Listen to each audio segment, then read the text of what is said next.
आज्ञा नमस्कार मोर अलंडापाटना मु पाटना ग्रामवासी अलंडापाटना मोर मुझे चित्रांगदा दास आज्ञा प्रकृत सत कथा कह गले हट सांतरा और मानस सांतरा और प्रदीन दास ये पाटना ग्राम खल प्रकृतिर लोक जीवन सारा 15 वर्ष 20 वर्ष है आमको एत तकलीफ कर स्वामी मानक एत हैरान कर केसबास कि आम घास चरीचु आम नई चिलिका से केउट पिला कईवर्त जाति कईवर्त होगी से नई चिलिका को आमको ओह्लई देना निज इच्छा भी आम नई चिलिकार खटी पारिनु खाई पारिनु जी तकलीफ बारंबार बारंबार प्रति मासरे केस कर चली से मानस सान्तरा ये मसे तले केस करते कि मो भौणी चेन चोरी की नहीं माने मिछ आलिगेसन करके एमती तकलीफ कर निज इच्छा आम बंची पार प्रशासन को अनुरोध करुचु जे जो मिछ अभियोग देते मानस सान्तरा प्रदीन सामंतरा और हट सामंतरा ए मिछ आलिगेसन आपण न शुणिकी आमको केमती न्याय दिंतु आम केमी बचू से रास्ता देखा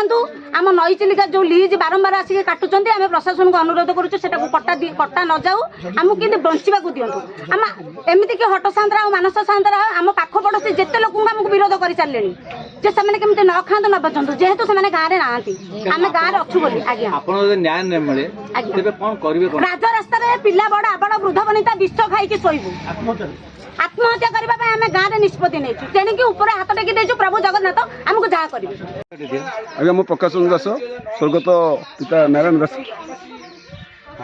कौन कहे कौन आप आज नड़िया पारिया आसती ग्राम को मो घर जगह अच्छी 2006 मसीह आम गाँ छाड़ी आम व्यक्तिगत किसी मन आम 5 भाई 5 परिवार बर्तमान 5 भाई आम गोटे बापार 5 भाई 5 परिवार आम मन मानला आम पलैलु आम गाँ छाड़ी पड़लु गाँव किसी साहस पड़ता आम देदेलु आम भाग लुगा काटिक पलैलु अभियोग कहते शुणु मु आई बाबद में जानत जो जो ऑब्जेक्शन कर मानस सामंतरा हट सामंतरा सी आमर हट सामंतरा ये गाँ पे गोटे कूल कलंक 88 मसीह पंचदल दिन 9 जन लोक से शोई था आर्थ मामू बोले जड़े आम गाँव जड़े व्यक्तिगत मान गोटे बाहरी घर थाए से डोली 2 डोली धान थाए शगड़ थाए सब थाए कि सब टोकालिया जो शोई था से पंचदल दिन से 9टा समय पलैते पंचदल देखापी ये हट सामंतर आगुरी प्लां करते बोधे जे आम ये 9 जन लोक को मारिदेवु तेणु से पेट्रोल पकईकी शोई बोले जानी पेट्रोल पकईकी निआ घर मारी देकी बारपट द्वार देखिए स्कूल घर शोले जो निआ लगिगला पंचदल खरा दिन समय हु हो जलुची चढ़ेया तितिप अलंडा चिछण जमुना मोरडारू सब लोक आसिक निआ छड़ाई उद्यम कर हट सामंतरा भोर 5टार उठिकी स्कूल घर तकियाटा धरिकी आगे पट्टी न था कतार न था गोटे बेडसीट पिंधती ये सब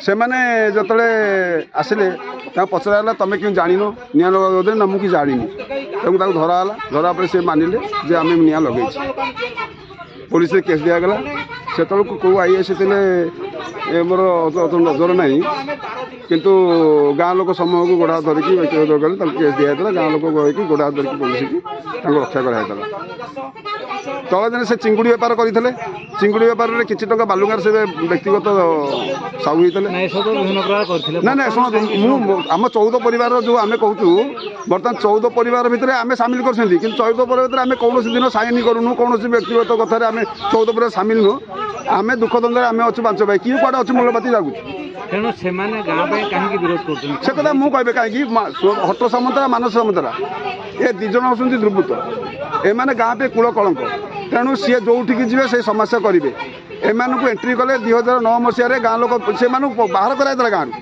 ये जो अगण्य काम कले मानस सान्तरा मोर पुतुरा से जो गाँ सहित मिछ कथा एमती कहते मुझे बारंबार बुझाऊँगी ये कथा आपण मैंने करनी मिछ कथा कहनी कि गाँ सहित किसी विरोधी होनी तुम दुख सुख तुम रह गाँ लोग गाँ दुख सुख रही जिते प्रकार बुझेले से बुझुना ये कथा कहते गाँ विरोधी तेणु आप कौन कहे कौन से तो आप भाई आ पुतुरा ସେମାନେ ଗାଁ ବିରୋଧରେ କାମ କରୁଛନ୍ତି କ'ଣ କହିବେ କ'ଣ ପ୍ରଶାସନ କ'ଣ କହିବେ ମୁଁ କହିବା କଥା ସେ ଜିନିଷ ଆଉ କରନ୍ତୁନି ସେ ମିଛ କଥା କହୁଛନ୍ତି ଏଭଳିଆ କହୁଛନ୍ତି। ମୁଁ କହିବା ଅନୁରୋଧ କରି କହୁଛି ପ୍ରଶାସନକୁ ତାଙ୍କ କଥା କିଛି ମିଛ ତ କହୁଛନ୍ତି ଆଉ। ପରିଚୟ ହେଉଛି ମୋ ନାଁ ଭଗବାନ ପ୍ରଧାନ ଅଲଣ୍ଡାପାଟଣା। ଆଚ୍ଛା କ'ଣ ପାଇଁ ଆଜି କହିଛନ୍ତି କ'ଣ ଅଛି ଆପଣଙ୍କର ଅଭିଯୋଗ ରହିଛି? କହିବାର ଆମର ଅଭିଯୋଗର କାରଣ ଏହା ଯେ ଆମର ଗ୍ରାମବାସୀଙ୍କ ନାଁରେ ହଟ ସାମନ୍ତରା ତାପ ମାନସ ସାମନ୍ତରା ଆଉ ଜଣେ ପ୍ରଦ୍ୟୁମ୍ନ ଦାସ ଆଉ ଜଣେ ସୁଶାନ୍ତ ସାମନ୍ତରା ଆମ ନାଁରେ ଅଭିଯୋଗ ଆଣୁଛନ୍ତି ଯେ ଆମେ ଚୁଙ୍ଗୁଡ଼ି ଘେରି କରି ସବଲିଜ ଦେଉଛୁ। ଏହା ମିଥ୍ୟା। ଆମେ ଚୁଙ୍ଗୁଡ଼ି ଘେରି କରିନାହୁଁ, ସବଲିଜ ଦେଇନାହୁଁ।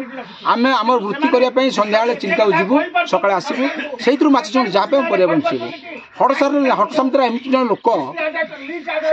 ଆପଣ ଯେଉଁମାନେ ମାନ ନେଲେ ସେମାନେ କିଏ ସେ କ'ଣ ହୁଅନ୍ତି? ଆପଣ ଗାଁର ଲୋକ ନା ବାହାର ଲୋକ? ଆମ ଏ ଅଲଣ୍ଡାପାଟଣାର, କିନ୍ତୁ ଅନେକ ବର୍ଷ ହେଲା ସେ ଗାଁ ସହିତ ବିମନା ଏହା କାରଣ ବିଭିନ୍ନ ପ୍ରକାର ଘଟଣା ଘଟେ ବାହାରେ।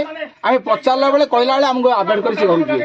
ହଟ ସାମନ୍ତରା 75 ବସ୍ତା ଧାନ ଥିଲା ଗୋଟେ ଅର୍ଥଦାନ ପ୍ରଧାନଙ୍କର, 5 ଜଣ ଲୋକ ଶୋଇଥିଲେ, ଘର ପଡ଼ିଥିଲା 1 ପଏଣ୍ଟ। ଗୋଟେ ସୁମ ଦାସକୁ ଛୁରୀ ପଶିଥିଲା 2ୟ ପଏଣ୍ଟ। 3ୟ ପଏଣ୍ଟ ଭଲିବଲ ପଡ଼ିଥିଲା 1 ପଏଣ୍ଟ। 4 ପଏଣ୍ଟ ହେଉଛି କ'ଣ? ହଟ ସାମନ୍ତରା 2004 ମସିହାରେ ନିଜସ୍ୱ ବ୍ୟବସାୟ କରିବା ପାଇଁ ବାଲୁଗା ମହାଜନ ଟଙ୍କା ଆଣିଥିଲା। ଟଙ୍କା ନ ଦେଇକି ଆଳୁପଟଣା ଚାଲିଗଲା। ସେ ଟଙ୍କାଟାକୁ ଆମେ ଗ୍ରାମବାସୀ ଆମେ ଭରଣା କଲୁ, ଆମେ ବାଲୁଗା ଯିବା ଆସିବା କଲୁ। ସେଇଟା ସେମିତି କଲା।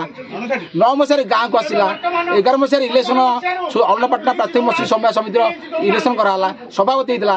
ସଭାପତି ହେବା ସମୟରେ ସେ ଶାଗଖିଆ କହୁଣିଆ ଆମର ଚିଲିକା ସବଲିଜ ଆଣୁଛୁ, କଙ୍କଡ଼ା କଙ୍କଡ଼ା ଖ ଶାଗଖିଆ କହୁଣିଆ ଅମୃତନିଧି ଆଣୁଛୁ।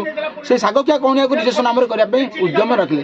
ସିଏ ଏବଂ ତା ବାପା ପୁଅ। ଆପଣ ବୃତ୍ତି କରନ୍ତି, ମାଛ ଧରି ପୋଷନ୍ତି। ଆଜ୍ଞା। ତେଣୁ ସେ ଆପଣଙ୍କ ବିରୋଧରେ କାହିଁକି? ସେ ମିଥ୍ୟା ଅଭିଯୋଗ, ସେ ଗାଁ ନ ରହି ଗାଁକୁ ଆକ୍ରୋଶ ଭାବେ ଗାଁକୁ ଦାଉ ସାଧିବା ପାଇଁ ସେ ଆମ ନାଁରେ ମିଥ୍ୟା ଅଭିଯୋଗ କରନ୍ତି। ଚୁଙ୍ଗୁଡ଼ି ଘେରି କରୁଛନ୍ତି, କୋଟି କୋଟି ପାଉଛନ୍ତି। ଆମ ପିଲା ଯଦି କୋଟି କୋଟି ପାଉଥାନ୍ତେ ଆଜି ଦାଦନ ସମ୍ମୁଖୀନ ଆମ ଗାଁରେ 30-35 ପିଲା କାହିଁ ଯାଇଥାନ୍ତେ? ଗରିବ ଗାଁ ଘର ଚାଳ ନାହିଁ, ଚାଳ ଛପର ଘର, ଜରି ଛପର ଘର ଗାଁରେ ବିଶେଷ ପୋଖରୀ କରିଛି ସେତିକି। ବର୍ତ୍ତମାନ ଆମେ ରାସନ କାର୍ଡ ଚାଉଳ ପାଇଲେ ପେଟ ବସୁଛୁ।